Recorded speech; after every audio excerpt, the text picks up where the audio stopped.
A few days ago, our friends came to visit us. We have known Bob and Maria for most of our married life. Maria worked with my wife Trina at a large, well-known travel agency. The company has offices in several states. Bob is the boss at the factory. I am an electrician and work at one of the local factories. I've been working there since I returned from the army about 8 years ago. The four of us were watching an old movie called Same Time, Next Year, which was about a man and woman who were lovers for many years. They were both married, but not to each other. They still loved each other and agreed to meet and be lovers every year at the same time for a week. For the rest of the year, they lived normal lives with their spouses and families. Our wives cried at the end of one of the meetings when the couple had to separate and return to their families. "What nonsense," I said. "They both cheat on their families, and you think it's so sad. They must be caught in the arms of their lovers and shot." "Andy, how can you say that? They were true lovers and only met once a year," Maria objected. I replied, "So you two think it's okay for me to have sex with my old girlfriend once a year as long as Trina doesn't find out?" Trina got angry. "You bastard, this is not about you and your old bitch friend Melissa. It's about people who are truly in love. I doubt you'll ever understand that." Bob realized that things were heating up. "Break. It's just a stupid movie. I don't think we should argue over a stupid movie." "Bob," I asked, "if that woman were your wife, would you say that she can cheat once a year? If I found Trina doing this, I would kick her out. And Trina, you had no right to mention Melissa just because she was my girlfriend before I met you. Damn, I didn't say anything about you and your old flame, Zach." "Listen, this is getting out of control. Let's just stop talking about the film," Maria said. "No," I said. "I want to know Bob's answer. What would you do, Bob, if Maria wanted to do the same thing as the woman in the movie?" "Listen, Andy, Maria won't do something like that. I won't answer the question based on some stupid assumption.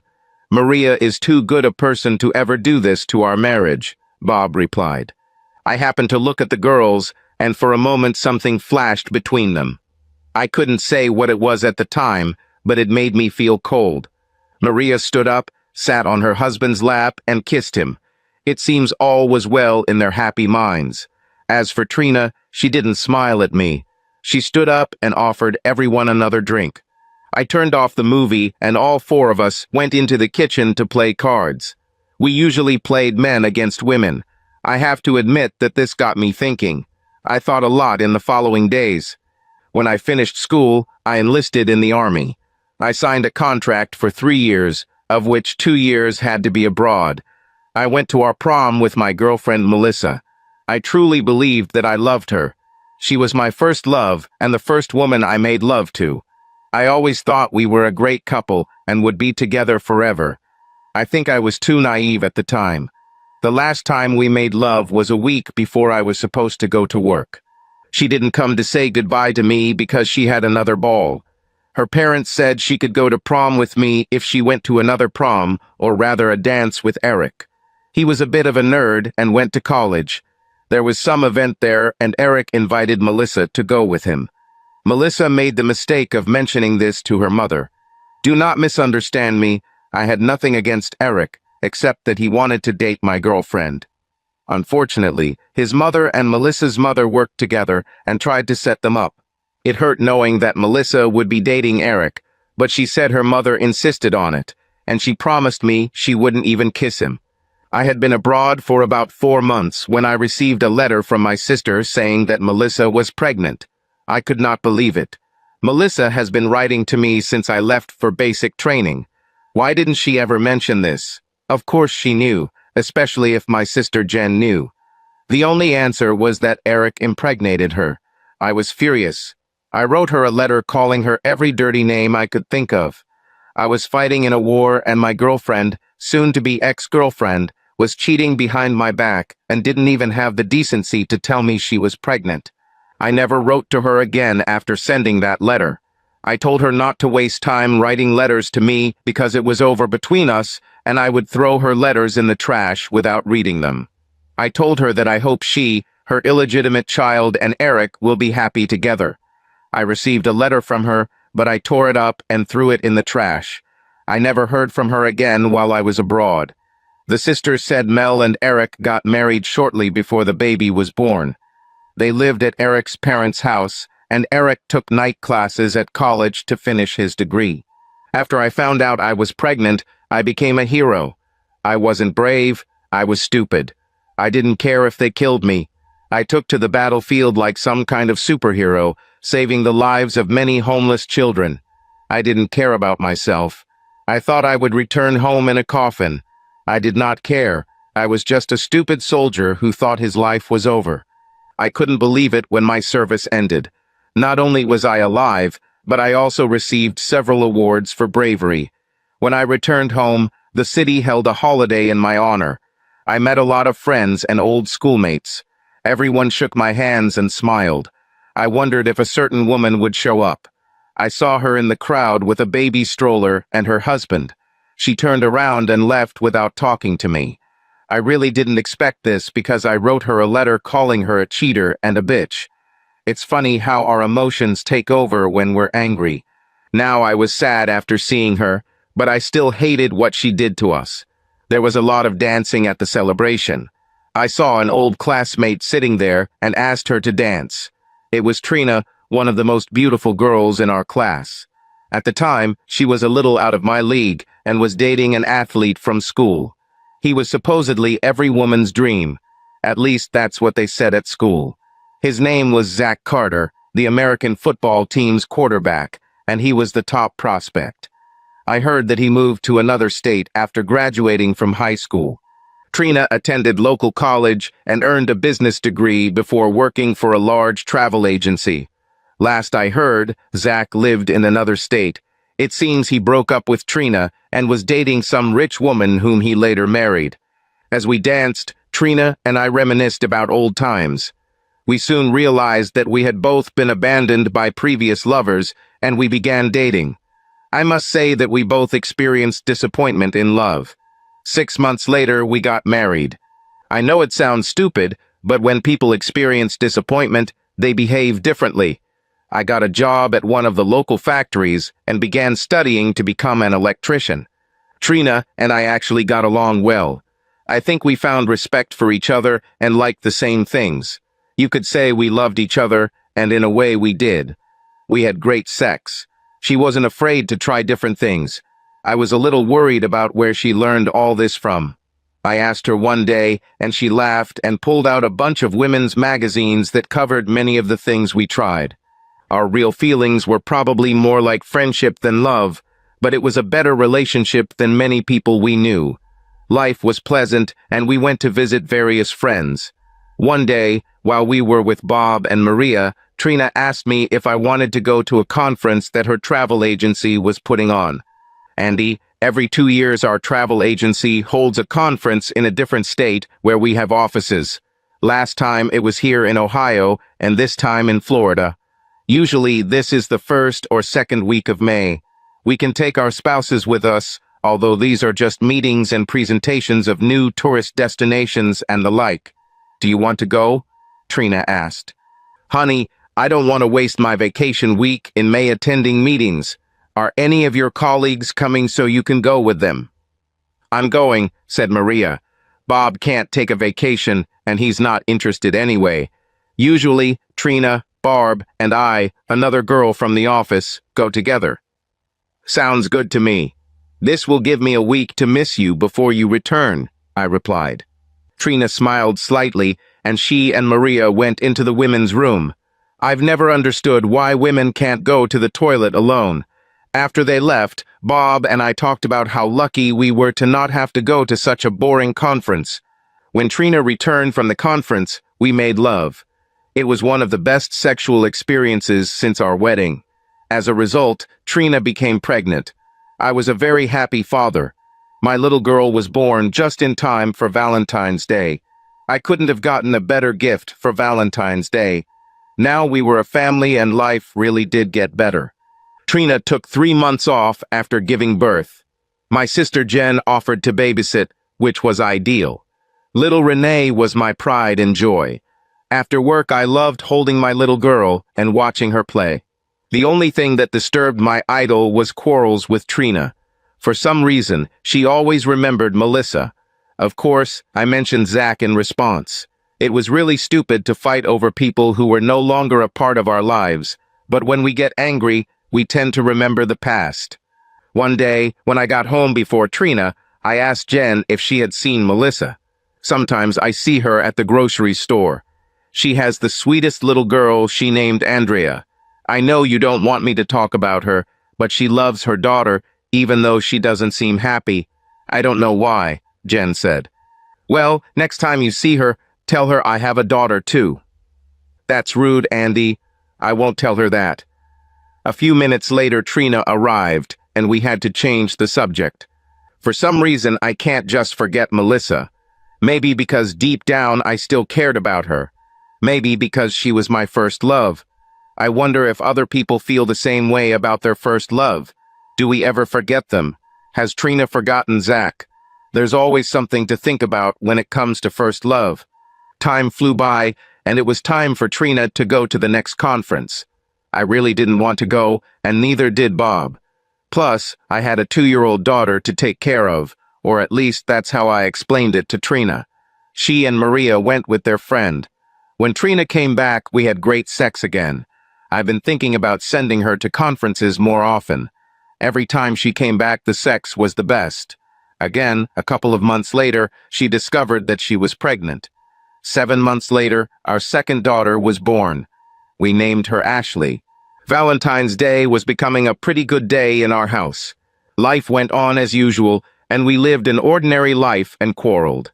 It's funny, but the longer we were married, the less we had in common. I have often thought that we would have gotten divorced if it weren't for my 2 sweet daughters, Renee and Ashley. Finally, I received my master electrician certificate. This meant more work, but also more money. I usually spend my free time with girls. I understood that they would soon grow up. I wanted to spend as much time with them as possible. Trina and I got along, but it didn't feel like love. I know I'm repeating this, but it felt like we were just doing duty. It seems like most of my friends had similar marriages. We all tried to make a good impression, but behind closed doors, we were more like 2 strangers living in the same house. I tried to joke and have fun with Trina several times, but it usually ended in some kind of fight. When she was planning her next conference, I told her I would go with her. I thought it might strengthen our marriage if I showed more interest in her work. At first, she seemed annoyed that I was going, but after a couple of days, she softened up. A few days later, Bob called me and asked if I wanted to go fishing with him in Canada while the girls were at a conference. I tried to explain to him that I promised Trina that I would go with her. Believe me, Bob, I would much rather go fishing than go to a tourism conference. Just tell Trina. I'm sure she will understand. I already booked the cabin, otherwise I would have changed the date. I go fishing every time Maria goes to a conference. One of the guys couldn't go this year, and we have space. It was Maria who suggested that I ask you. Please at least mention this to Trina, Bob replied. I was sitting on the floor playing with the girls when Trina came home. The first thing she did was talk about fishing. I think Maria mentioned this to her. Andy, she said, I know about fishing in Canada. I think you should go. Really, Trina? I promised you that I would go to the conference with you. Listen, Andy, this is your first vacation since you graduated and became an electrician. You deserve it, and I don't want to take that rest away from you and force you to sit through meetings. Call Bob and tell him to leave you a seat in the car. She smiled at me. I couldn't believe how kind she was. I told her that I would be home in time for our regular sex when she returned from her trip. I quickly got up and called Bob. I also slept with Trina that night. Maybe she really was changing. The fishing trip was great. It was exactly what I needed to unwind for the better part of the week. My sister looked after the children while we were both away. I asked her to stay one night so Trina and I could have our sexy night. Jen just laughed and said she would see me the next day. I pushed Trina onto the bed and made love to her well. It was more of a storm of passion within minutes of her coming home. I remember telling her that we would try to make a boy that night. I don't remember how many times we did this that night, but it led to our third pregnancy. Andrew Jr. was born the following February. All three of our children were born within one day of each other in February. As soon as Andrew Jr. was born, I had a vasectomy. I decided we had enough kids and told Trina that 3 kids was enough and that I wasn't going to use condoms. She didn't look happy or sad about it. Of course, why would she be? She probably thought that 3 children was enough too. About a year after Andrew was born, Jen told me that Melissa wanted to talk to me alone. About what, Jen? What could she possibly want after all these years? I don't know. She filed for divorce from Eric, but I don't know if that has anything to do with it. She seems scared. I think she needs to talk to you. Do you understand that Trina will be very angry if I talk to Melissa? She never loved her. I think I've talked about her too much in the past. I'd be mad at myself if I found out that Trina was talking to Zach. Hell, I don't even know where he lives. Listen, Andy, the last thing I want is to interfere with your marriage. Maybe you can call her from my house or even meet her here once. We're not talking about sex, just conversation. I've always loved her, and I know she wouldn't ask to see me if it wasn't really important. The next day, I actually went to Jen's to meet Melissa. I felt wrong just going there. Part of me said to go home, and another part of me wanted to see Mel again. Now I was struggling in my own mind whether I was doing the right thing. I stopped in front of Jen's house and sat for a minute, trying to collect my thoughts and wondering what to say. I felt like a nervous child as I got out of the car and walked to the door. I rang the doorbell. Any other time I would have just walked in, but today was different. Jen came to the door and asked why I rang the bell. I didn't know what to answer when I walked in. The tension could have been cut with a knife when I saw Melissa standing in Jen's kitchen, just as beautiful as I remembered. She started crying and covered her face with her hands. I didn't know what to do. I didn't expect to see her crying. I walked up to her and took her hands, seeing tears streaming down her face. She spoke first. "I'm so sorry, Andy. I'm so sorry," she said over and over again. She was shaking when I hugged her to calm her down. I didn't know why she acted this way, but it touched me. 10 years ago, I would have been glad to see her cry after what she did to me, but now everything was different. Perhaps time really does help heal old wounds. I held her in my arms and smelled the same Melissa I remembered. "It's okay, Mel. It was 10 years ago. We both moved on with our lives," I said. "No, you don't understand. I promised Eric that I would never see you again. That was our agreement, but I had to break it. I had to break it for Andrea, my little girl," Mel replied. "You're right, Mel. I don't understand. What are you trying to say?" Mel calmed down a bit and Jen brought her a cup of tea. The 3 of us were sitting at the table when Jen suggested we go into another room and leave Mel and me alone. "No, please stay, Jen. I think you need to hear this too. Andrea, my little girl, has severe jaundice due to liver failure. She needs a liver transplant if a suitable donor is found. The doctor said that family members are the best donors, and adults should only give part of their liver. Over time, it will grow back. My problem is that I don't qualify, and we don't have any other family members that qualify." "What about Eric?" Jen asked. "Has he been tested? What about his family members?" Mel looked at me and said, "Eric is not Andrea's father. That's you, Andy." She started crying again. I was stunned. I had so many questions and didn't know where to start. "What?" I asked. "Why didn't you ever tell me it was my baby? God, Mel, I can't believe you hid this. When you found out I was pregnant, you didn't give me a chance to explain. You wrote me a letter calling me a bitch and a cheater, among other things. You said you don't want to see me anymore. I wrote you a letter with an explanation, but you never responded. Oh God, I was so angry when I received this letter that I threw it away. I can't believe I was so stupid. I've been angry at you all these years. Why did you marry Eric? Did he know that Andrea might not be his child?" Mel smiled slightly. "You're so crazy. This is one of the qualities that I have always loved about you. Of course, Eric knew that Andrea was not his child. We didn't have sex before marriage. I told him that you are the father and that you want nothing more to do with me. This is what you told me.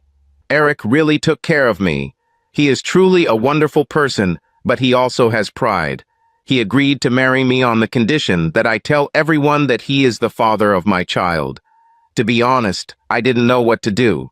You wanted nothing more to do with me, and I was 18 years old. Eric and I got married, but I had to promise that I would never see you again and let everyone believe that Eric was Andrea's father. I still loved you, and Eric knew it. He is a good person, and we got along until a couple of months ago when Andrea was diagnosed with a liver problem. You are her last hope. I had to choose whether to tell you the truth. Of course, Eric said that if I tell you that Andrea is your daughter, we won't be able to stay married anymore because his family and friends will find out the truth. I had no choice. My child's life comes first. Are you ready to get tested to become a possible donor? I saw tears of hope in her eyes. This was not a small decision. My marriage was most likely in jeopardy as well. I didn't know how Trina would react to me giving part of my liver to Mel's baby. I knew I had to make the right choice, no matter the circumstances or consequences. Mel, of course, I will get tested to save Andrea's life. Tell the doctor to make an appointment for me, and I will be there. All three of us had tears in our eyes. Mel came over and hugged me. She whispered in my ear, "I love you so much, always have and always will." Mel immediately picked up the phone and called the hospital to schedule me for testing. My appointment was scheduled for Monday. I figured I'd have a day or so to break the news to Trina. I think I was really between a rock and a hard place. I believed Mel when she said Andrea was my daughter. When I get tested, I will know for sure, and she has nothing to gain and much to lose by lying to me. I hugged Jen and Mel and headed home to a very confused man. When I found out that Andrea was my daughter, I was confused. I had a child who was 10 years old, and I had never even seen her. The woman I've always loved is back in my life. I had a wife at home who despised my ex-girlfriend, and I had 3 other children at home. If I hadn't been so young, I probably would have had a heart attack. I was playing with the children when Trina came home. It was difficult to tell what mood she was in because it changed so often. I decided to wait a while before talking to her. I knew she was about to blow a head gasket, and I didn't want the kids to see it. They've seen their mother, and I fight too many times already. On Sunday, I took the children to my mother. I told Trina that I would be back in a few minutes and that I needed to discuss something with her. When I returned, she bumped into me. "What's so damn important that we can't talk in front of the kids?" Trina asked. "I talked to Melissa yesterday, and you and I have a lot to discuss." Trina interrupted me. "A what? You went and saw her. What for? Does she miss a home and wants you to help her?" "That's enough, Trina. This is really serious, and I need to talk to you about it. Mel's daughter has jaundice and needs a liver transplant, or she will die." "What does this have to do with us? I'm sorry for the girl, but there's nothing we can do. Why did she need to tell you about this?" Trina seemed a little more concerned, but I knew she was wondering why Mel called me. Mel said the girl needs part of an adult liver to survive, and a family member has the best chance of a match. "Don't tell me she says you're the father of the child. Do you believe her?" "Yes, she called me to tell me that I was the father of a little girl. Honestly, Trina, I never knew. The girl needs a transplant, and I'm going to see if I can help her. I have an appointment to see if I can fit in tomorrow." "What about our family? Have you thought about them? What if something goes wrong, or you need time to recover? Have you thought about us?" Trina looked more angry than worried. She had a right to be angry. It's just been forced upon us, but the fact remains that Andrea needs help to survive. Look, knowing that I could save a little girl's life, and the fact that she could very well be my daughter, I have no choice. I have to do this, no matter what you say. "You bastard, you put your girlfriend and her daughter before your family. You are a poor excuse for a man and a father. I'll pretend you said it out of anger. If our children needed a transplant, I would be there for them, and you know it. Tomorrow's tests will find out if Mella's little girl is my daughter, and if she is, I will do everything I can to save her. I will be in her life too, whether you like it or not. I just hope you can stop your hatred and try to understand. For the record, Andrew, I'm against it. You may love her, but she is not related to me, and I don't care what happens to her. I have my own children to worry about, and if she survives, I don't want you to bring her into my house. You're a nasty bitch. I can't believe what I've ever seen in you. I'm going to help this little girl if I can. Let's see what happens after this. Are you worried about the little girl or her mother? You never got over her, did you? You're pathetic, Andrew, very pathetic. Go sleep with your old girlfriend and give your liver to her daughter. Maybe she'll take you back after I kick your ass. I will watch you and collect evidence. Better watch your step. I took the children and brought them home. Trina came in later and barely spoke to me. I knew that from that moment on life would become hell. I got tested and was told to wait about an hour while they ran the tests.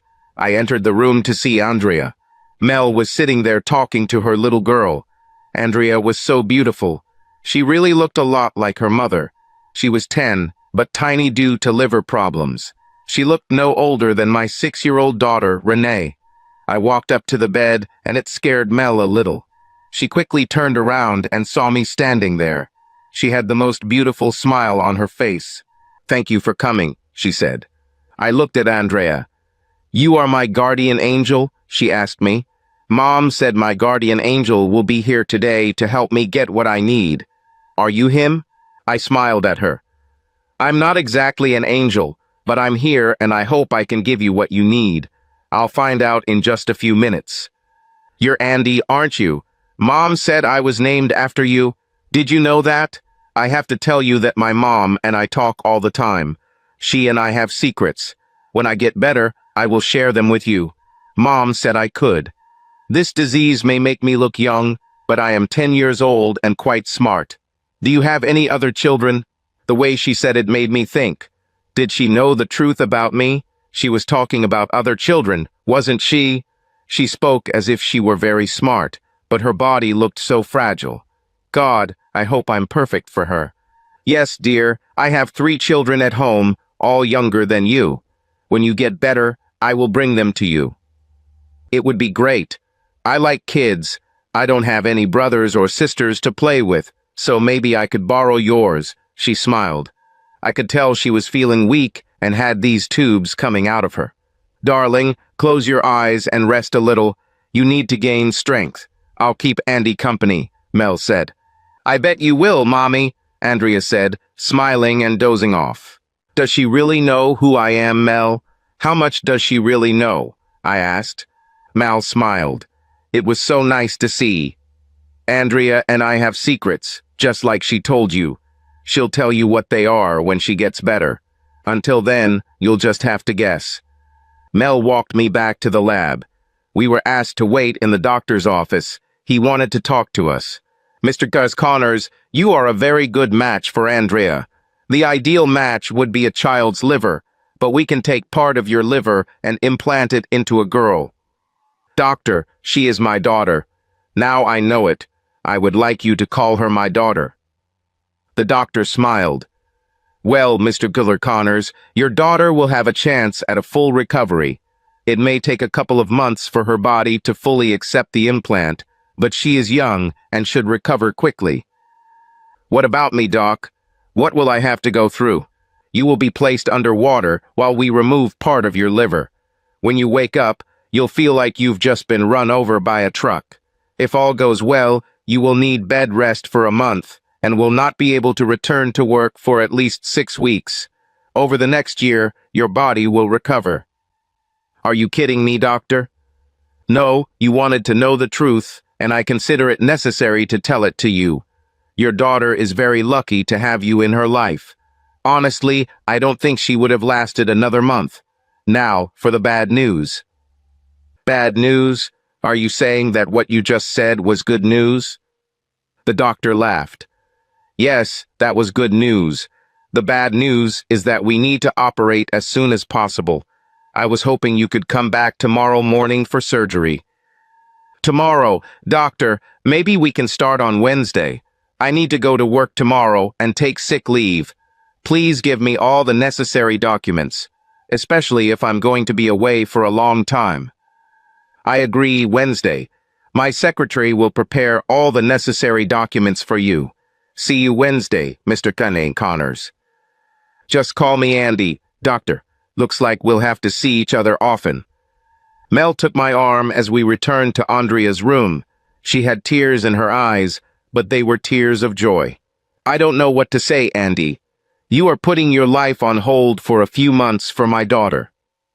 I do this for my daughter too. I won't be able to live with myself if I don't help her. As for you and me, Mel, I don't know what's going to happen next. I am married and will never cheat on my wife. I've always loved you, but we have our own lives now. No matter what happens, I want to remain your friend, and I want Andrea to be a part of my life. I leaned over the bed and kissed little Andrea on the forehead. Sleep tight, my beautiful daughter. Daddy loves you. Tears came to my eyes as I left the hospital. After leaving the hospital, I stopped by work to tell my boss what was going on. He said he was surprised. He didn't know that any of my children were sick. I didn't explain, but thanked him for his help with paperwork and insurance. He said my job would be waiting for me when the doctor said I could go back. When I returned home, Trina was waiting for me. Well, is this your child? Yes, Andrea is my daughter. The operation is scheduled for Wednesday. I have already taken out insurance and talked to my boss. I will be out for at least 6 weeks, but will receive sick pay. So you're really going to do it? What about your children? Are you going to tell them about your other daughter? Our children are 2, 4, and 6 years old. If I told them I could save another girl, they would say I was doing the right thing. They know that I will always be with them. I'll talk to them tonight so they know why they won't be seeing me for a while. Jen said she'll help you until I get home. Oh yes, your great sister Jen will be here. You know, sometimes she can be a pain in the... Don't say that. Don't be so stupid as to talk bad about my sister either. She is like a second mother to our children, and you know it. If you don't want her help, just call her and tell her what a pain in your ass she is. I'm sure she'll leave you alone. Trina fell silent and went into another room. I called the girls over to talk to them. Little Andy came, but he was too young to understand what we were talking about. I explained to the children that they had an older sister from another mother and that she was very sick. I tried to explain to them what was happening. The girls were almost crying. Save her, Dad. You should help her if you can, Renee said. I'll help, honey. I won't be home for a few days until I get better. I will call you and talk to you every day until I get back. When your sister gets better, I will bring you to her. Aunt Jen will help take care of you while I'm gone. I want you to be good for her and Mom, okay? We'll be good, Dad, we promise. On Wednesday, I went to the hospital. I took a moment to visit Andrea before heading into surgery. She was nervous, but smiling. Hi, Andy, glad you came. I can't cope without you. I think she had a little bit of my personality. She was a sweet and caring girl. I only knew her for a few days, but I was already proud of her. I turned around and Mel was standing there, all nervous. Everything will be fine, Mel. Andrea is ready, and so am I. She leaned over and kissed me. I mean a real, loving kiss. Thank you, Andy. I will never forget what you did for our daughter. I looked at Andrea and I know that she heard what her mother just said. She just smiled at me as if to say, "Thank you, Dad." I went to my room and prepared for the operation. When I woke up after surgery, I remembered what the doctor said about how I would feel. He didn't lie. I felt terrible. The nurse came in and smiled at me as she ran her little tests. I told her how I was feeling, and she increased the painkiller. I looked around the room, but there was no one. I knew that Mel would be with her daughter, but I hoped that Trina would change her mind and come to me. I was sleeping, and when I woke up, I heard voices. My sister Jen and Mel were talking. "Hello, little brother. How do you feel? You look like shit, she laughed. We always made fun of each other. She was as good a sister as you could imagine. She was married, but had no children. I do not know why. We just didn't talk about it. Jen, don't make me laugh. It hurts like hell. How did everything go? Will Andrea be okay? Mel replied. It's too early to say anything, but the doctor is very optimistic. He said the surgery went well, and now we need to pray that her body will accept the liver. Her body will accept my liver. I don't give away my organs to just anyone. I started laughing. Oh, that hurts. I can't even laugh without pain. Andy, I will forever be grateful to you for what you did. You saved my daughter's life. To our daughter. She's still my daughter, even if we're not married. I want to see her regularly. My kids can't wait to meet her big sister. What about Trina? You know, I tried to talk to her several times over the years, but she always walked away. I just wanted to be friends, but she said, no, no way. I hope Andrea can be close to your other children. Trina never told me she talked to you ever. As for Andrea, I will bring my children to her. In fact, they told me they couldn't wait to see her and also told me to make her healthy. I promised them I would do my best. The three of us talked for a while, and the doctor came in to see me. Jen and Mel said they would see me later. I spoke with the doctor, and he updated me on my and Andrea's health status. Even though I felt terrible, I called home to talk to the kids. Trina answered the phone and asked how I was feeling. Okay, I think. I just called to say hi to the kids. I really didn't want to talk much right now, especially with Trina. Well, I'll probably come see you after work tomorrow. Today was too busy to leave, Trina said. She handed the phone to the children, and they all spoke at the same time on different phones. I told them that I would talk to them the next day, but I just wanted to let them know that I was okay and that I missed them. How's the girl, Dad? Is she feeling better? Renee asked. As far as I know, she is getting better. I need to rest now, girls. Give Andy a kiss for me, and I'll talk to you tomorrow. I love you all very much and miss you. We love you too, Dad. Bye. The next day, Trina actually came to see me. She asked how I was and how Andrea was. She didn't really seem bothered. It was more like she was asking because she felt she had to. She spent most of her time telling me about a special meeting she might have to attend in Chicago. It was supposed to be in a month or so I'd be out of the hospital and able to look after the kids. She said my sister Jen was with our kids now so she could come and visit me. Her visit left me wondering if she wanted to stay married to me. I had no specific reason to think so, but I had a feeling that she was hiding something. It wasn't a sixth sense, just a feeling. She kissed me lightly on the lips and said she would be back in a few days, then got up and left. A little later Mel arrived and the atmosphere in the room changed. I realized that I had married the wrong woman, but it was too late. I had made my choice, and now I had to do everything possible to save my marriage for the sake of my children. I called my kids every night and talked to them like I promised. It was so nice to hear them argue about who would talk to me. Even little Andy got his turn on the phone. At least his first words were, Dad. The next few days passed without much of an event. Trina did come, and so did my sister Jen. Of course, Mel came all the time. She almost lived in the hospital, torn between Andrea and me. I knew that when I left the hospital I would miss her, but I had to try to make my marriage happy.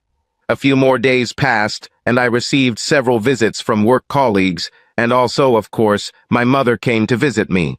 She said she was there when I was taken out of intensive care, but I was unconscious. My mom has been here every day since the surgery. She never talked much about it, just visited Andrea and said I did the right thing. I knew from the look on her face that she had accepted Andrea as her granddaughter. She didn't have to say it. This was evident in the way grandmothers talked about their grandchildren. I asked Mel about Erica and her upcoming divorce. He's moving to California. You know, he was always kind of a nerd, but a good nerd. He is a wonderful person, and I will miss him. We agreed to remain friends. He is interested in computers and said he found a job in Silicon Valley. He will be a good husband for the right woman someday. This woman is just not me. What do you do for a living, Mel? How do you plan to survive? Like I said, Eric is a computer genius. He set up my computer. I have a home business and do billing for several medical institutions. I choose my own hours of work. The main thing is to complete the work on time. Eric and I made an agreement where he leaves me the house and furniture. Of course, I will pay the mortgage. We have our own cars, so there are no problems here. We divided our savings after paying off our credit cards. Alimony is not provided. It would be wrong for him to pay for a child that is not his if we are not married. Tears welled up in her eyes out of respect for Eric. Later in the evening, Eric visited me. I was completely stunned. I didn't know what to say. I hope he didn't want to fight because he definitely would have won. Andy, I just came by to say thank you. Thank you? I don't understand. You saved Andrea's life. You will see that she is the sweetest girl and I will miss her. Tomorrow I'm leaving for California. I just talked to the doctors and Andrea's body seems to have accepted your liver. She's starting to return to her normal color. Eric, maybe you and Mel can work things out. I know she respects you. Andy, let's not deceive each other. If she loved me the way she loves you, I would happily stay with her. I played a supporting role for almost 10 years, hoping that she would forget you, but she never forgot and probably never will. We had a good marriage, but I want my wife to love me, not just respect me. Do you understand this? We don't fight and we do a lot of things together, but her heart belongs to you. I can't live like this anymore, especially since everyone now knows that Andrea is not my child by blood. So take care of my family. Do not worry about me. Computers are my first love, and I will be in Silicon Valley. Thank you again, old man, for giving Andrea a chance to live. You are a really good person. Eric, I'm so sorry. I really don't know what to say. What about Andrea? I know she will miss you. You're the only father she's ever known. I have to tell you that my relationship with Mel was based on respect. We decided from the beginning that my name would not appear on the birth certificate. In the father column, she indicated your name and said that you were abroad, so your signature was not required. I know Mel and Andrea have their own secrets. My guess is that she knows about you and Mel. I'm sure she'll miss me as much as I miss her. That's why she needs you in her life. She needs a father figure in her life. Why shouldn't he be her real father? Thanks again and take care of them. They both need you. Before I could say anything, Eric turned and left the room. I lay there and thought about how difficult my life had become. At home I have a wife and a so-so marriage with 3 wonderful children. On the other hand, I have an ex-girlfriend and daughter to whom I just donated part of my liver. Damn, not a good situation, I thought. It won't be long before I can return home. I was not allowed to lift anything heavier than 5 pounds. My girls understood this, but Andy knew nothing and wanted to be held. At the very least, he agreed to crawl in next to me and sit on the bed or sofa. My girls were like 2 little mothers taking care of me. Trina went to work every day, and when she came home, we were friendly to each other. Jen stopped by every day for a couple of hours to see if I needed anything. She was a huge help to me. I also talked to my mom daily to keep her updated on my condition. She took my 3 children every couple of days so I could rest. I was recovering well, but I didn't want to overexert myself. The first week I was home, I didn't call Mel directly. Jen would stop by the hospital or call Mel to see how Andrea was doing. She had to spend another week in the hospital.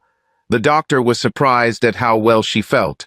Her complexion returned to normal, and she was gaining weight. He was extremely optimistic about her condition. After Andrea was sent home to recover, my girls wanted to meet her. I still couldn't drive, so we all got in the van and Jen drove us to Mel's house. I wasn't sure if I should go there, but with Jen and the kids I thought it wouldn't be a problem. Mel's house was beautiful, well furnished and clean. I told the children that Andrea was sick, so they should be quiet. Mel smiled when she saw my children. She introduced herself to them and said they could call her Mel. She took the two girls to Andrea's room and introduced them to a smiling Andrea. I was surprised when I saw her. She was no longer jaundiced due to liver problems, but had a beautiful, clear complexion. "Hi," Andrea said. "I'm your older sister." "Well, older in age at least," she smiled, seeing that Renee was almost as tall as her. "Don't I have a little brother?" "Where is he?" Andrea asked. Jen came into the room holding little Andy in her arms. "Were you looking for him?" Jen answered. I couldn't believe what Andrea said. I know I will never forget this. Children sometimes say amazing things. "Hello, my sweet brother from another mom. I'm your big sister Andrea." Andy smiled and Jen sat him down on the bed, and he climbed in and sat next to his new big sister. I had tears in my eyes and couldn't help it, but I wasn't alone when I looked and saw Mel and Jen smiling too. Now, I knew that Andrea had been told that I was her biological father. We spent a couple of hours together, allowing the kids to enjoy time with each other. The kids were sad when we told them it was time to leave and that Andrea needed to rest. The girls said they wouldn't leave unless I promised they could come again. Of course, I told them that they would see each other often. When I left, I knew that tonight, when I told Trina that we were at Mel's, there would be a scandal. Trina had just walked through the door when the girls told her that they met their big sister today. At least Trina had the good sense not to start yelling at me until the kids were in bed. They called me all sorts of names. I tried to explain that nothing had happened and Jen was there with me. Of course, Trina accused me of Jen lying for me and covering up the affair. "Oh my God, Trina, why can't you believe that we can just be friends? I have never cheated on you, and I never will. My family is too important to me to just go and have an affair, and you accuse me of lying to you. Trust me, Jen will never cover up cheating, even from her brother. I told you that the kids wanted to meet each other, and they all had a good time. Why are you looking at everything so darkly? Everyone cheats on their spouses. I promise I won't cheat on you." She screamed a little more, and we went to bed. We still slept together, and I tried to cuddle up to Trina, but she wouldn't let me. Over time, I recovered well. The doctor told me to wait another month before returning to work. I called the factory and told them about this. Trina reminded me of her trip to Chicago a couple of weeks later. She was going to be gone for the whole week. I thought there would be no problem with childcare. Now I could lift Andy, so he was happy. The following week, our friends Bob and Maria came over to watch a movie and play cards. The girls chose the film Same Hour Next Year. This brings you to the current point in the story. As I mentioned at the beginning, something happened between Maria and Mel. I kept thinking about the look they exchanged with each other. I saw Trina whispering something to Maria before she and Bob left. I knew something was wrong, but I wasn't sure what. Things haven't been going well for us since I had my surgery. We haven't made love for a while. I thought I'd try again. When we got into bed, I put my hand on her lower abdomen and began to gently stroke her. Gentle circular movements. At first she pushed my hand away, but I kept trying. I slid my hand into her panties. "Are you ready for this?" she asked me. "You're going away for a week, and I don't want to wait for you to come back." "Part of me is ready," I replied. We had sex. The next morning she left for work, and I cleaned up the house, something I didn't often do. On her dresser where I noticed a package of birth control pills. When did she start taking them? I had a vasectomy over a year ago. I took them out and put them on the dresser. I opened them to see if she accepted them, and she did. I knew I was going to ask her about it tonight. God, I really hope she has a good reason to use birth control. Our marriage was already on the rocks. I looked around for anything else that might be a synonym, but found nothing. Neither of us used the computer much at home, and we had the same email address. There was nothing unusual there. I checked some of our phone bills, but they looked fine. Perhaps I was becoming paranoid. When Trina came home that evening, I told her about the birth control pill. "Why were you rummaging through my drawers? You had no right." "Is it true? I live here, just like you." "I wasn't spying. After the great sex we had last night, I thought I'd help clean up the house and was just putting your clothes away when I noticed the pills. Are you going to do this? Explain to me why you are taking them, knowing that I had a vasectomy. Bastard, you say you trust me, and then you give me the 3rd degree. I'll tell you why I should take the pills. A few months ago, I was having problems with my period and went to the doctor. She suggested I take pills to help control the time of the month and lead a more regular lifestyle. Why didn't you tell me you had girl problems? What would you do? They would have prescribed me pills or advised me to go to the doctor, as I did. Besides, you were too worried about your other family at the time. I didn't want to bother you with my medical problem. This is inappropriate, Trina. You are my wife, and you mean a lot to me. I'm sorry I doubted you, but I got worried when I saw the pills. I was afraid. I was afraid that you might have an affair. I'm really sorry. Okay, now you know why I take the pills. It's not because I want them, but because my doctor prescribed them. I felt better after talking to her. I admit I still had my doubts, but I wanted to believe her. On Thursday evening, we had sex again. It was an almost instantaneous repeat of that day. On Friday morning, she was in a great mood. She kissed me and the kids goodbye before leaving for Chicago. I told her to hurry back so we could pick up where we left off. On Saturday, I took the kids to see Mel and Andrea. We spent this day together like one big happy family. I wish my life could be like that with Trina instead of fighting all the time. There were feelings between Mel and me, but we both knew better than to act on our feelings. On Sunday, I was watching TV with the children when there was a knock on the door. I answered and saw 2 old school friends. April and Mandy graduated from high school with Trina and me. They were gathering information for our next high school meeting. They wrote down as many facts as possible so they could print out a book and give it to all our former classmates. They got our address from Melissa. I forgot that she told me about this. I invited the women in and poured us all some tea. We did all the preliminary, "How are you?" and "What's new?" questions. April spoke first. So, Andy, tell me what's new in your life and where you're working for our book. I told a few facts about joining the service and where I am currently working. I didn't know if Melissa told them about the surgery, so I didn't bring it up yet. Then they asked me about Trina. I told them about the travel agency Trina worked for. Mandy looked surprised. Oh my God, this is so weird. What's weird about working at a travel agency? I asked.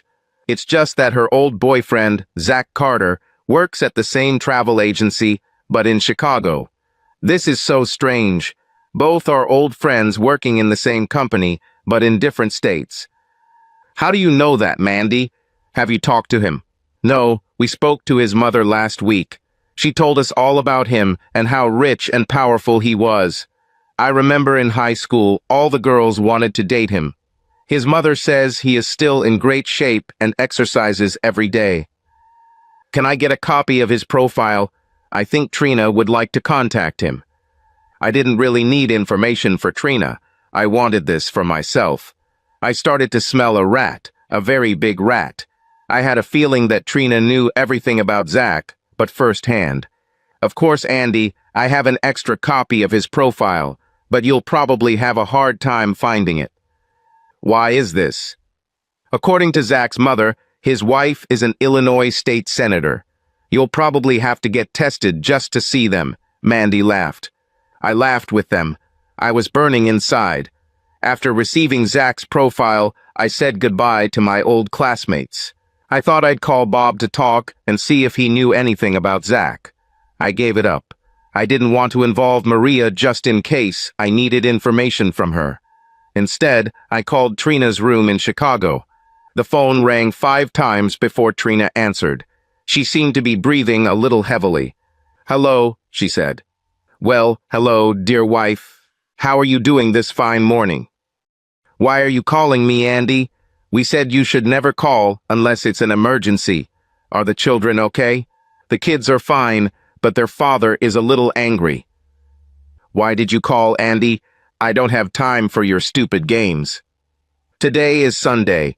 You don't have meetings on Sunday, do you?" "Oh, I forgot. you're having one of your secret meetings with Zach. Did I interrupt your damn session? I'm really sorry. Enough, Andy. I've heard enough of your nonsense. We'll talk about it when I get home next week. You stupid bitch. I can hear him in the background. Of course you can't have sex and talk at the same time.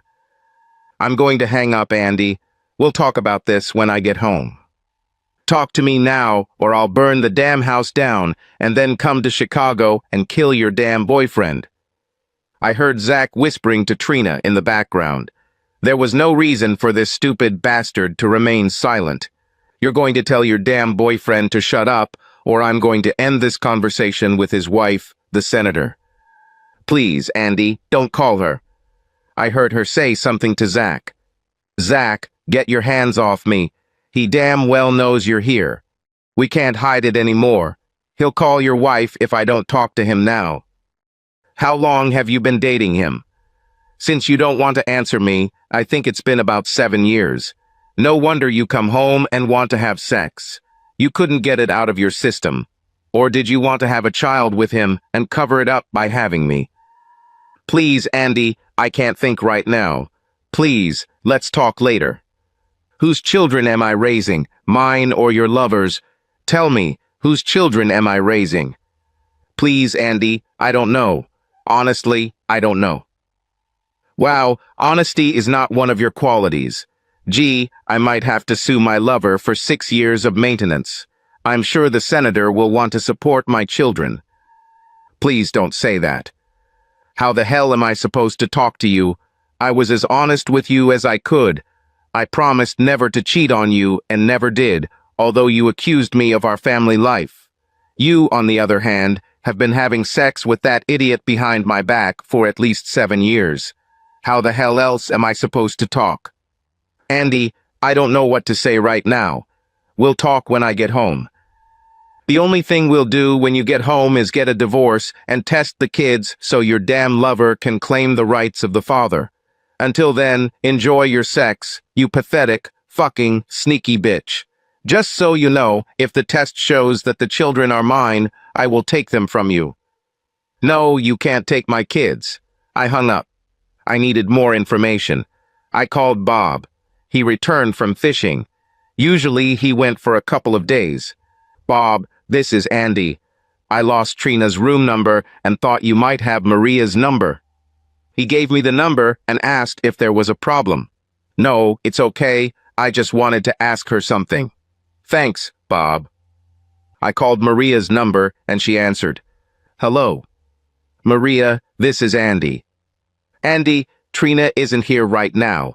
I can ask her to call you back. Enough of this crap, Maria. I know where she is, who she is with, and what she is doing. I do not know what you're talking about. I knew she was trying to show me off, but I didn't show off. In room 804, having sex with Zach Carter. Now answer a couple of questions, or I'll ask Bob. Are you trying to blackmail me? Blackmail? No, of course not.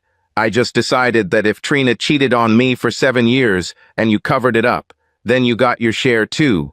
Either you tell me everything I want to know, or I tell Bob about Trina and you explain to him why you hid it. What do you want to know, Andy? So, you cheated on Bob too. Did you have an old boyfriend? Please don't tell Bob. I did it the first 2 times and felt so guilty that I no longer shared a room with Trina. It was a big mistake, and I am truly sorry. Who was it, Maria? Please, Andy, I told you I did it, and I'm sorry.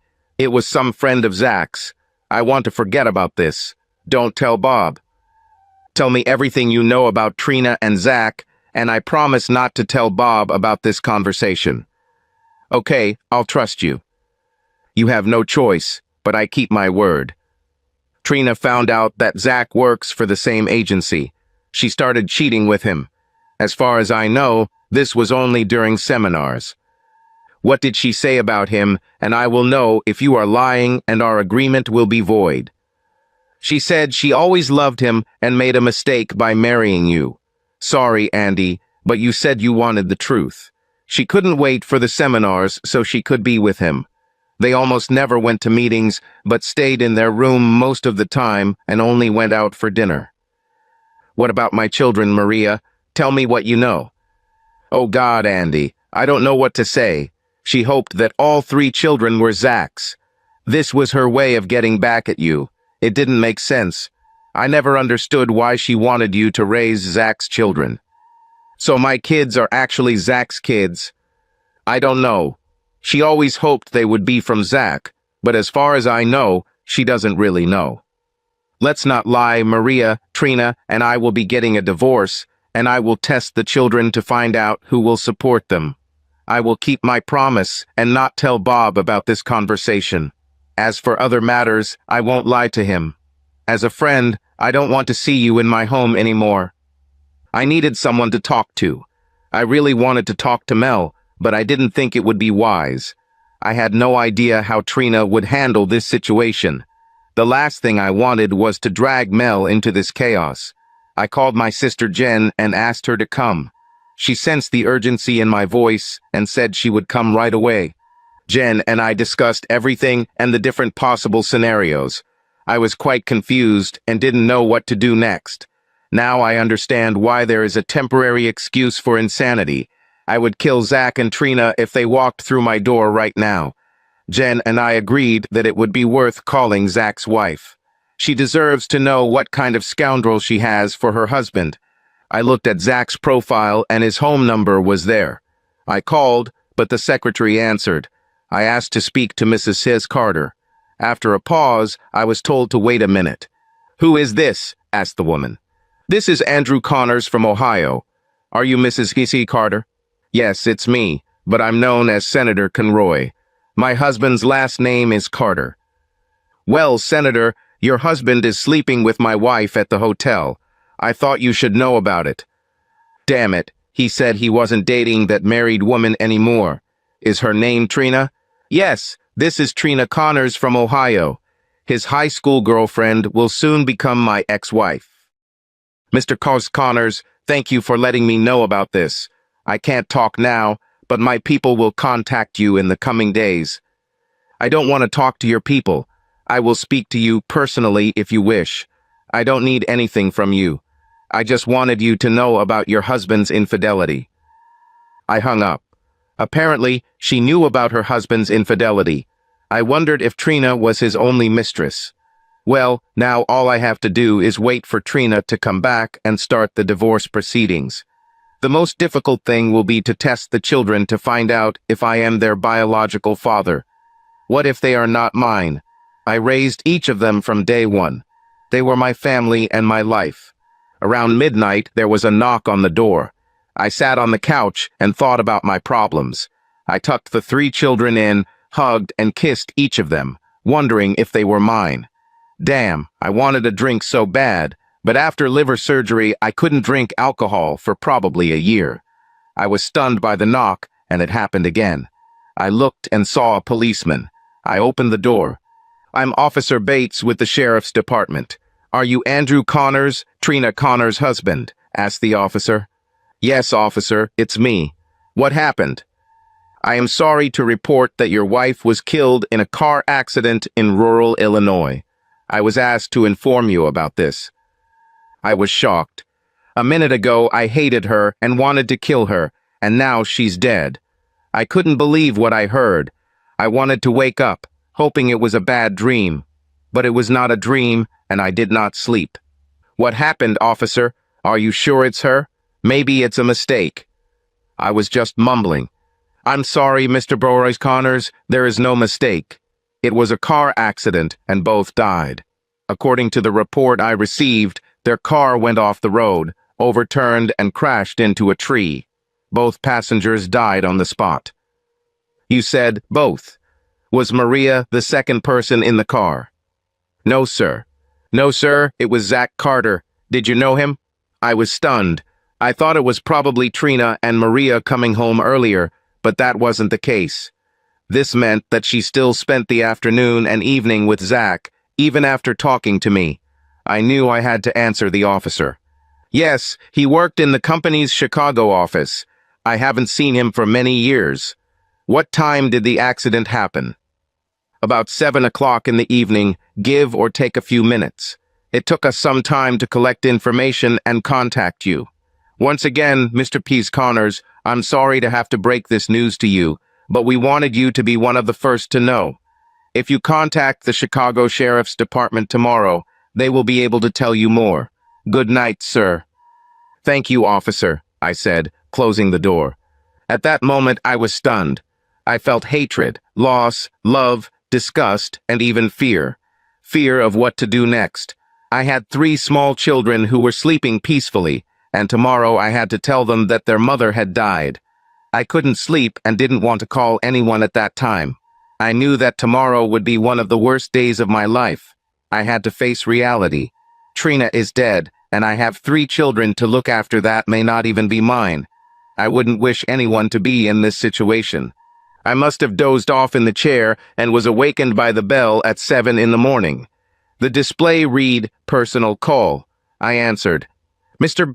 Andrew Connors?" said the voice. "Yes, it's me. Who is calling?" "Just a second, sir," said the voice. Then I heard a woman's voice, the same one I heard yesterday.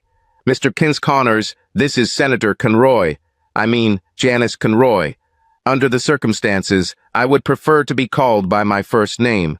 I know that you have already been notified of the accident. I'm so sorry for your loss, but I need to talk to you. I need a big favor." "Mrs. Prince Conroy, you also lost your husband. I understand that the situation is not good for both of us. What service do you need? Could you not mention the affair between my husband and your wife? I know it sounds bad, but it will ruin my political career. I can't change anything now, but it will ruin my life." "So you want me to lie and say it didn't happen?" "No, of course not. I just don't want you to tell reporters about your betrayal. You will receive several calls. I can take care of my side and settle things quietly, but I know someone will want to sensationalize this. It won't be good for either of us.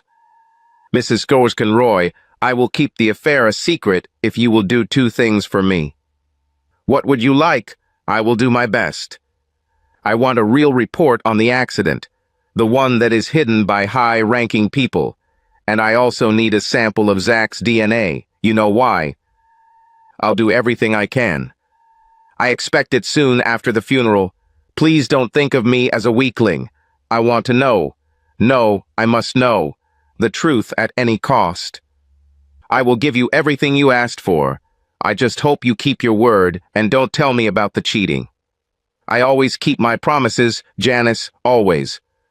"Okay then, I'll get the reports to you as soon as possible, and thank you." I hung up and made myself some coffee. I knew it was early, but I called Jen and told her about the accident. This surprised her, but she said that she would come right away. My mom and dad always got up early, and I told them too. Now comes the more difficult part. I called Trina's parents. Her father answered, and I told him the sad news. I explained everything I could and said that Trina and Zach were just going out to dinner and Zach was driving her back to the hotel when the accident happened. They asked me to keep them informed and I, of course, agreed. My kids woke up and I made them breakfast. When Jen arrived, we all gathered in the living room and told the children the sad news. "Renee, Ashley, you need to be very brave.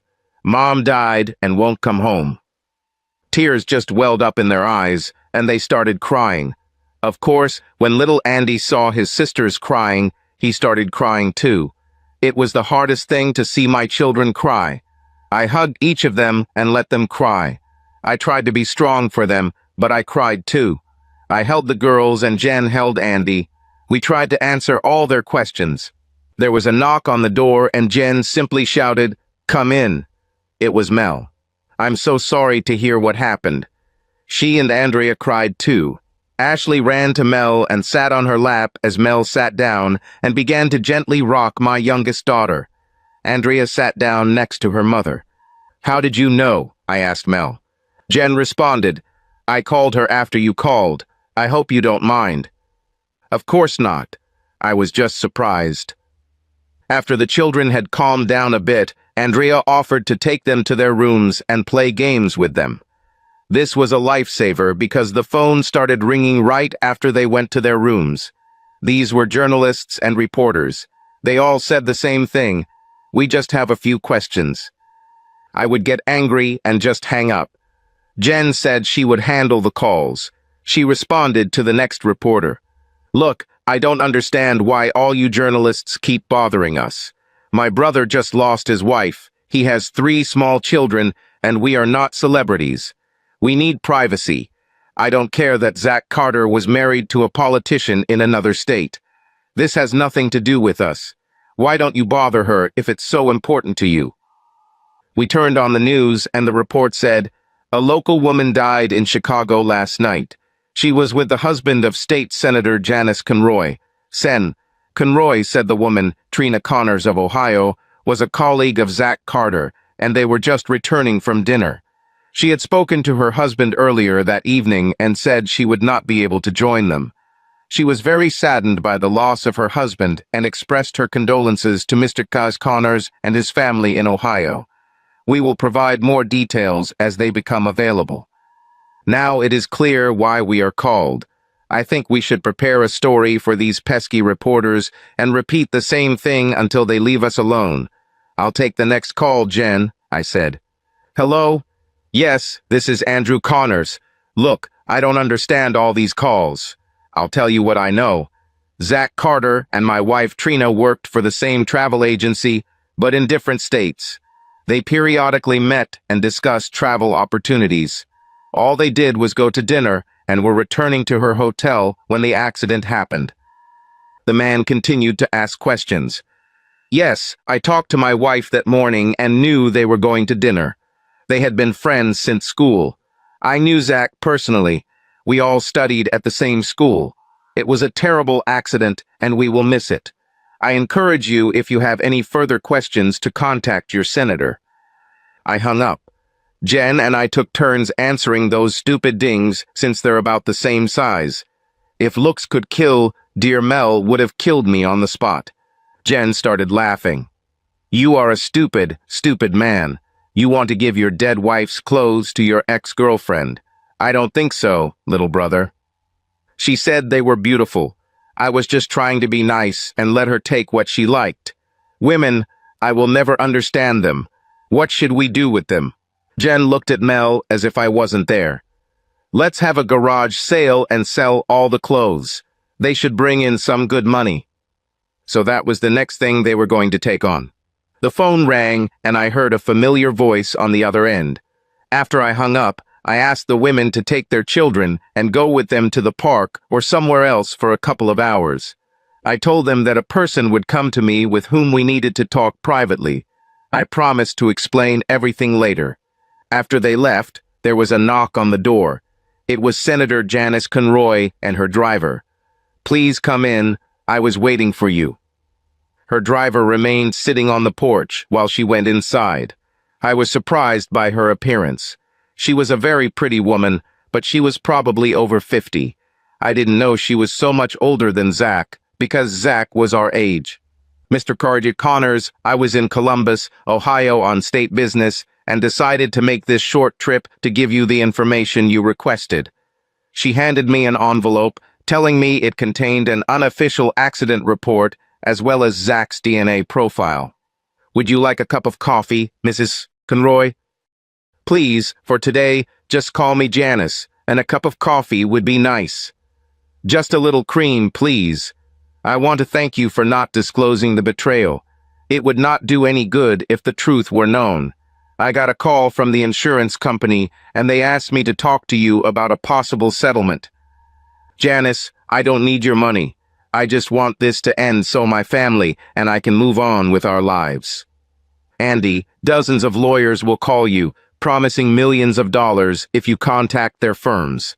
The truth is that the case could remain open for years as they dig deeper and deeper.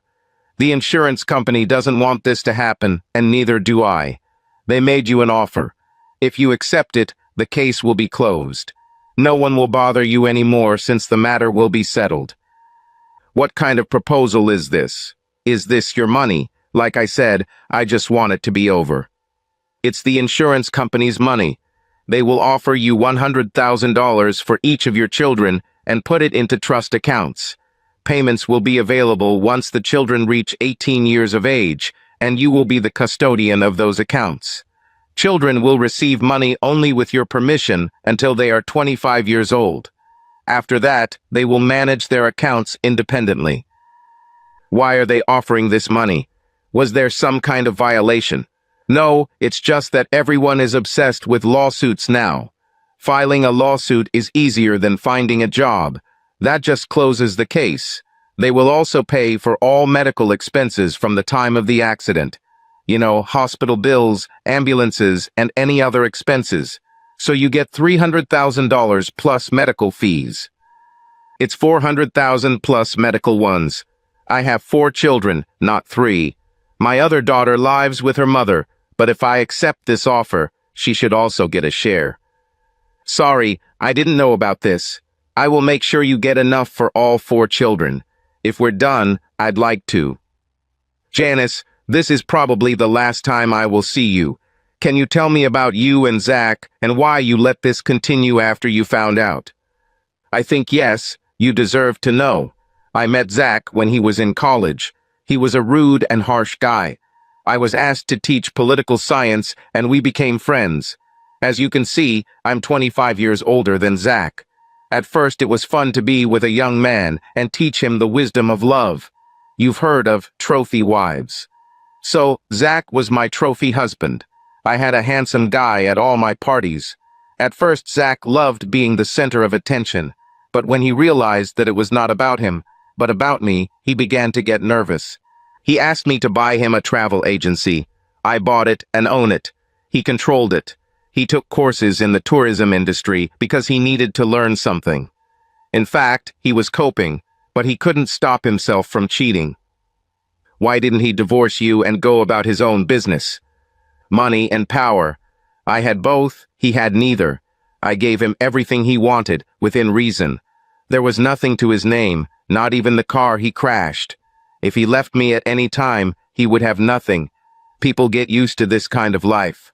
He met your wife at a conference about 7 years ago. A few years later, I found out about them and gave him an ultimatum. Either he stops his games, especially with a married woman, or I will ensure that he will never be able to do this again.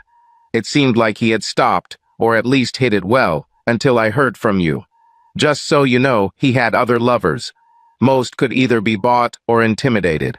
I didn't know how to approach your wife, since he only saw her once every few years. What will the report say? I feel like there was something unclean. The unofficial report was that Zach's weapon had been bitten off. He was receiving the catch at the time of the accident. Your wife didn't have any panties. I hushed it all up and wanted it to stay that way. The witness said the black SUV pushed against the rear quarter panel of Zach's vehicle, causing him to spin and lose control. The car fell down an embankment, flipped several times, and came to a stop when it hit a tree. The official report states that the witness was well behind other vehicles and was unsure whether the SUV was struck or not. Janice, are you involved in their murder? I personally don't. There are powers above me, and I can't speak for them, and I really don't want to know. I really loved Zach in my own way. In a way, he was my pleasure boy, and it was fun to have him around. Well, Andrew Connors, this is probably the last time we speak. In the report you have, names have been removed so that if there is a leak, we will be protected. Again, I apologize for your loss and will send the insurance papers tomorrow. Thanks for your understanding. After Janice left, I opened the envelope and the report was exactly as she said. Trina really was a whore for Zach. Now I knew from whom she learned various methods of lovemaking and who she was thinking about at that moment. It wasn't me. Another report contained complete information on Zach's DNA. Janice truly kept her promise. I still wondered if she was involved in the accident. Perhaps it's better for me never to find out. When everyone returned, I told the girls who my visitor was. They were surprised to find out who it was. I explained our agreement and that the senator had done her part. The girls asked to read the report. Are you sure you want to read this? I know you're a woman and curious, But this is a pretty serious thing. You won't like what you read. Mel looked at me. Andy, because I care about you, I'll forget about you calling us nosy. You can't go through life alone. You need to share this with someone so you can discuss it if necessary. She smiled sweetly at me after that. They were upset after reading the report. Like me, they hoped that maybe Trina felt some remorse after talking to me that morning. I told them some of the things that Janice Conroy had shared with me. My sister Jen said, "I know it's terrible to say, but maybe Trina's death was a blessing. How much worse it could have gotten if this had continued with children in the middle of it all." I knew she was right, only she said it out loud. That's how Jen was. She wasn't afraid to speak her mind. After she left, I sat at the table, reading the report again and looking at Zach's DNA report. Mel sat down at the table next to me. "What are you going to do about it?" She pointed to Zach's DNA report. "I have an appointment at the clinic tomorrow to check on the kids and see if Zach is their biological father." "Don't do this, Andy. For your sake and for the sake of your children, don't do this." "I need to know, Mel. I need to know." "Why? Why is this so important now? Zach is dead, Trina is dead, and nothing good can come of this. What if you are not the biological father? What are you going to do? Will you give up your children, send them to an orphanage? Will you raise them with hatred in your heart? Please, Andy, listen to me. You are their father. You have been with them since each of their first days. You attended their birth, changed their dirty diapers, but most importantly, you were always there. You are the one they call Daddy, no one else. Don't plant these thoughts in their heads and hearts. Please promise me you'll think about it, Andy. Think about your children." "Okay, I'll think about it tonight. If we go, I'll come see you tomorrow after we finish." Mel kissed me lightly on the lips. It was so nice. She called Andrea and they went home. I kept my promise and gave it serious thought. It was already close to lunch the next day when I pulled up to Mel's house. The children jumped out and ran towards her. Andrea was at school, but Mel told them they could play in her room. Renee was supposed to be at school, but I had already let her go a day early. "You did it, didn't you?" said Mel. "Sorry, but I promised the children," I replied. "What? Did you do this for the children? What are you talking about?" "I promised the kids I'd take them to McDonald's for lunch, and I'm keeping my promises." She smiled. "You didn't go for it. You know what I mean, not lunch." "No, I thought about what you said. They are my children, and always will be. I want it to stay that way. So what now?" I was sitting on Thivan, and Mel came and sat on my lap. This is the closest we've been since the funeral, other than the occasional kiss. It was so nice to be around her. She was a wonderful woman. You mourn for a while, and we start dating, and then you ask me to marry you, and I say yes, and we live happily ever after, just like in a storybook. She had the most beautiful smile on her face. I smiled too. "What if I don't want to marry you? What then? Then I'll just live with you. I already lost you once, it won't happen again. Besides, I heard the children talking. They like me, you know, and I love them." "What about sex? Are you all right?" I started laughing. "Darling, with you it will be more than just sex. It will be love, and it will be great." Mel was laughing too now. Around the same time, Andrea came home from school. She saw Mel sitting on my lap and started smiling. Andrea shouted to the other children, "Renee, Ashley, Andy, come here quickly. There's something you need to see." Chalk stayed where he was. She didn't move an inch. The guys arrived. Andy, of course, was the last. They smiled at Mel. Ashley spoke first. "Does this mean that you will be our mother after our mother dies?" Mel got off my lap with tears in her eyes, walked over, knelt in front of Ashley and hugged her. "Darling, I will gladly be your mother. Your other mother will always be with you in your heart, and I will be here to take care of you." Andy wanted a hug too, so he walked over and Mel hugged the little guy. Renee came up to me. "Dad, when will you get married and where will we live?" "Well, honey, first I want to make sure you kids want us to get married." "Of course, Daddy. What a stupid question. We already love Mel and Andrea's dad. We just want to know where we're going to live. Honey, I haven't even asked Mel for marriage yet. Well, do it, Daddy. Do it right now. All the kids started shouting, "Do it, Daddy," even little Andy. I laughed and Mel almost cried. I walked over to her and took her hand as she stood up. I knelt down in front of her and said, "Mel, the kids and I love you. Will you be their mother and my wife? I need to buy you a ring to make this official. I didn't really plan it today, but I can't think of a better time with better witnesses." Before I could finish, the children began to say, "Answer him, Mommy, answer him." It's funny that even before she answered, the children started calling her Mom. How long will I have to think about these children? It's a big step after all, Mal replied with a smile on her face. "Just a minute, Mom," Andrea replied. "We both know you've wanted this your whole life." Oops, there's another secret. Andrea looked at me and smiled. Mal tried to look serious, but he didn't do a good job.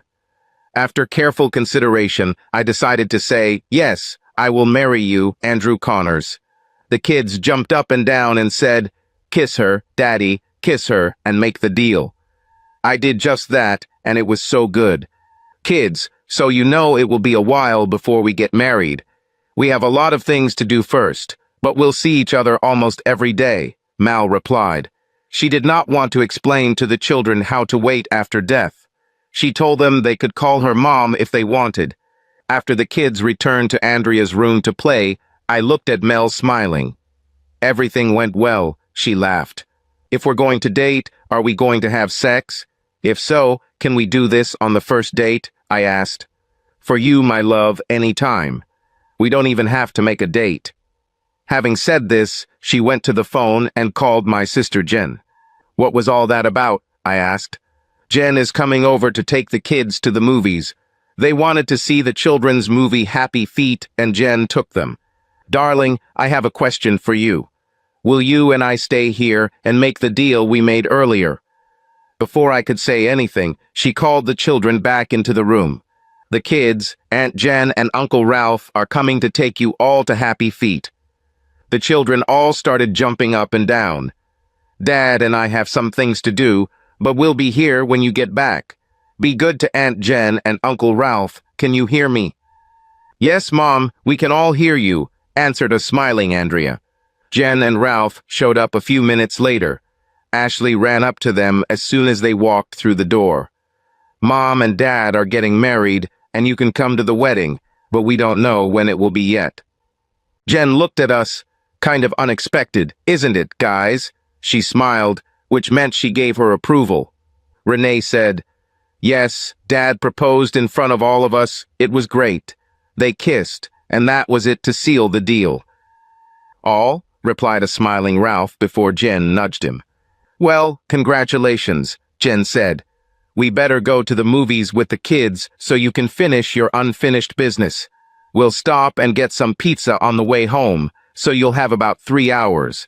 I hope you can finish your business by then." "Why are you laughing, Uncle Ralph?" Ashley asked. "I was just thinking about the dancing penguin we'll see. It should be a good film." After they left, I played dumb and asked, "What unfinished business do we need to do?" Mel pulled me into her bedroom. "I have waited over 11 years to hold you again. Please make love to me, but don't forget that we are on a 3-hour schedule." "Honey, I'll only need 3 minutes for the first round." We both started laughing as we took off our clothes. We survived the Christmas holidays. We spent a lot of time together. We were a family, just not married yet and still living in our own houses. We tried to wait as long as possible, but the children wanted us to get married as soon as possible. After the holidays, the kids got together and asked if they could have a big birthday party for Valentine's Day. Angie smiled. We've been calling her Angie since the kids did. We asked them how they managed to get Angie out of Andrea, and they said they already had Andy, their little brother. So they chose Angie. Andrea didn't care, and we didn't care. Dad, 3 other kids have birthdays the week of Valentine's Day. For me, of course, it's in March, but that's normal. we want to get you and Mom married, so we decided to throw a big birthday wedding combination for all of us. Since you and Mom don't need wedding gifts, guests can bring gifts for Renee, Ash, and Andy, as well as for me if they don't mind me receiving them a month early. What do you think? Am I just a talker? For the group, all of us kids thought it would be a great idea. Mel and I couldn't stop laughing. All these kids get together and make plans for us. We believed Angie, and besides, all the other children were next to her and were waiting for our answer. The problem we faced was what to do about it without hurting their feelings. Angie, I know you and the others have been thinking a lot about this planned party. I think we should see what your mom has to say about this. I had no idea what to tell the kids. Just looking at their faces and expressions of hope was so sweet. I had to shift the responsibility to Mel. Mel looked at me and then back at the kids' faces. She knew I dropped it in her lap. I tried not to look at her while she searched for an answer. Mel spoke up. I'm a little surprised by your proposal, kids. Hosting a big birthday party is one thing. The fact that your dad and I are getting married is also good, but expecting people to come to the party and bring you all gifts is not right. I thought we taught you to put others first. I'm a little ashamed of you for using our wedding to get gifts for yourself. The children lowered their heads. It seemed like Mel had told them the right words.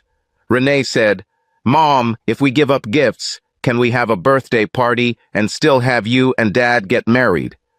Mel looked at me for support. I tried to keep a serious expression on my face. Kids, since your dad is leaving this decision to me, I will agree to the birthday party. Then she looked at me. I will also agree to the wedding. We'll make this a family event. But we will not ask guests to bring you gifts. I was completely stunned. I honestly didn't think she would agree to a family event. Mel was full of surprises. The children jumped for joy. They hugged Mel and then came and hugged me. We had a month and a half to organize all this. I returned to work and most of the planning fell on Mel's shoulders. Of course, Jen was there to help her. They became best friends. They were closer than most sisters. The girls rented a hall at the church, and since Mel was a member of her church, she had no problem getting the hall and pastor for the weekend surrounding Valentine's Day. Our color scheme was red and white and lots of hearts. The women from the church again offered to cook dinner. We told them we wanted to pay for all the food and of course the cake. It was a small wedding. Jen was the maid of honor and her husband Ralph was my best man. We had 2 young assistants, a flower girl, and a ring bearer. You can guess who it was. I was in a nice suit and Mel looked like an angel in a blue dress. When the music started, tears ran down my cheeks. My son walked first, clumsily carrying a cushion with a ring. Following him was my daughter Andrea, wearing a blue dress the same color as Mel's. Renee walked behind her, also in a blue dress.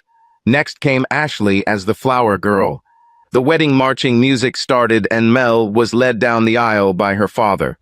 When she saw the tears in my eyes, I saw that she had the same emotions. I don't know why, but I was very nervous. I married the love of my life after years of a turbulent relationship with my first wife. When the priest said that I could kiss the bride and I heard applause, I realized that the church was full of people. When I looked out at the crowd, I saw so many old friends and family members. Until that moment, I was completely focused on Mel. When we went down to the hall, there was a large banner that said, "Congratulations to the Connors family on their recent marriage." The second banner read, "Happy birthday to Renee, Ashley, and Andy Juor, and happy birthday to Andrea, whose birthday isn't until March." When the children saw the banners, they were so happy. There was also a stack of birthday cards for each of them. We made it known when we sent out the invitations that this would be a joint birthday and wedding celebration. It was the best Valentine's Day anyone could ask for. For our honeymoon, we decided to wait until June when the kids were on vacation and take them all to Disneyland. We got adjoining rooms and the kids shared 2 double beds, and we had a king-size bed for ourselves. During the day, we played with the children, and at night we closed the door and made love. The children could not understand why we were so tired every morning. When we got home, Jen came in and said she was expecting her first child. We were so happy for her and Ralph. We knew they had been trying for a long time and were glad they succeeded. They had a son. Now Andy will have a little buddy to follow him around in the coming years. We decided to sell my house and all move into Mel's house. Both houses were larger and older, but well maintained. It was better to get rid of the things Trina bought. We held an auction and sold most of the furniture and, of course, the house. The children were happy to receive new sets of furniture for their rooms. The insurance checks arrived, and we put the children's money into separate accounts for their future. That was the last time we heard about the accident. We read that Senator Conroy was re-elected by a landslide. Apparently, there were many voices of sympathy. This goes to show that life can throw you a lot of curvy balls, but sometimes if you hit it right, you'll hit a home run. It was the same with us. I never tested the kids, but I kept Zach's DNA information in a safe. Maybe when I'm older, I'll pluck up the courage and do comparison tests. Now all I need is for one of my children to come running